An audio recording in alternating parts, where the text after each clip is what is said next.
Hey, bonjour tout le monde, j'espère que vous allez bien. Bienvenue dans une nouvelle vidéo dédiée à Kibana. On s'intéresse aujourd'hui à la sécurisation de notre accès à Kibana via notre navigateur, donc TLS HTTPS.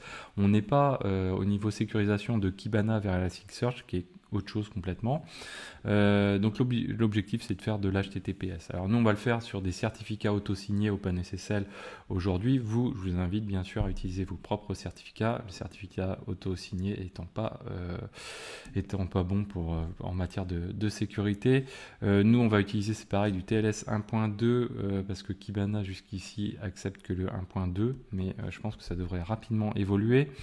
On a deux solutions pour sécuriser notre Kibana. Donc d'ailleurs pour la version de TLS c'est aussi valable. Nous on va faire aujourd'hui la sécurisation via Kibana seul, ce qui ne permet pas de faire des redirections, ce qui ne permet pas de gérer finement, on va dire, le trafic. Nginx, lui, donc ça on le fera dans la prochaine vidéo, on fera une redirection de notre Nginx vers un Kibana qui n'écoute pas en HTTPS, et du coup on passera forcément par notre Nginx et on fera un proxy pass local avec une redirection qui va être possible. Et en même temps, on pourra utiliser du passwd si on veut vraiment temporairement sécuriser le site pour X ou Y raison. Donc aujourd'hui, on va le faire via la solution Kibana. Pour ça, on va utiliser la commande OpenSSL ici. Donc si je me rends ici sur mon Kibana, voilà, j'ai pas de connexion HTTPS possible. Donc je me rends ici, je lance ma commande OpenSSL, je lui passe un type X509, une clé de type RSA de longueur 2048, un ODES, ça permet de ne pas chiffrer la clé en PK, alors PKCS je crois, 12. Donc c'est un petit peu particulier, mais là c'est parce qu'on est dans le cadre d'une démo, hein. L'objectif c'est pas de faire du compliqué.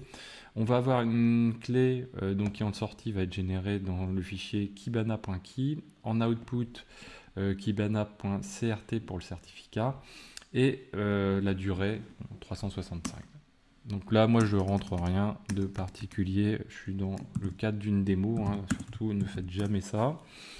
Donc nous on a ici notre kibana.crt, kibana.key. Moi j'étais déjà dans etc/kibana, vous mettez où vous le souhaitez pour créer vos éléments. Donc on va faire mkdir cert, on va mover, comme on dit, kibana étoile dans cert. On va modifier les droits des fichiers. Donc si je me rends dans cert,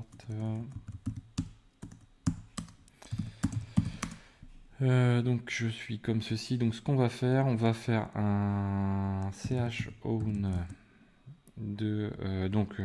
en Kibana .kibana, parce que je sais que c'est l'applicatif Kibana qui tourne avec le user Kibana et éventuellement le groupe Kibana. Donc je fais en sorte que mes fichiers soient utilisables par ce user là, et au passage je fais un chmod 400 sur la même chose, donc Kibana étoile. Hop, ok, donc si je fais ls-la, voilà, comme ça je suis assez restreint, je suis pas mal. Hop. Pourquoi j'ai lui? Ah ok, grosse erreur. Hop là, on va le remettre vite en place lui. Donc notre conf Kibana qui doit rester dans etc/Kibana bien sûr. Donc là ok. Ensuite qu'est-ce que l'on a à faire? On va aller simplement modifier notre configuration de notre Kibana, et notamment la partie qui est dédiée à la configuration du serveur web de Kibana. Donc là si je cherche certes, donc là voilà, c'est tout ce volet là. Moi ce que je fais, je vais rien décommenter et je vais juste rajouter mes lignes. Donc première chose, j'active le SSL. Deuxième chose, je passe la localisation de mon certificat, ensuite la localisation de la clé. Ensuite, on a deux lignes alors qui n'existent pas dans la conf par défaut, qu'il faut rajouter, Certificate Authorities, qui permet donc de passer notre certificat. Et puis, nous, activer le fait qu'on utilise le TLS 1.2. Donc, à suivre de très près, il vaut mieux du 1.3 à l'heure actuelle. Ok, donc je fais un système ctl restart Kibana. Ok, tail-f /var log syslog. Donc là on va attendre que Kibana redémarre pour voir que tout se passe bien. Donc là il est en train de le démarrer. Et voilà, donc là ça se passe bien a priori, sinon ça aurait planté déjà. Voilà, donc là c'est parfait. Donc là si je relance, qu'est-ce qui se passe? Du coup je n'ai rien, mais bien sûr je n'ai rien puisque je n'ai pas de redirection. Donc là j'étais en HTTP, donc je vais passer en HTTPS. Hop, voilà, donc là j'arrive directement dessus. J'accepte les risques et me voici en HTTPS sur mon serveur avec un certificat auto-signé. Donc comme vous l'avez vu, on n'a pas la redirection, donc ça c'est pas terrible du tout.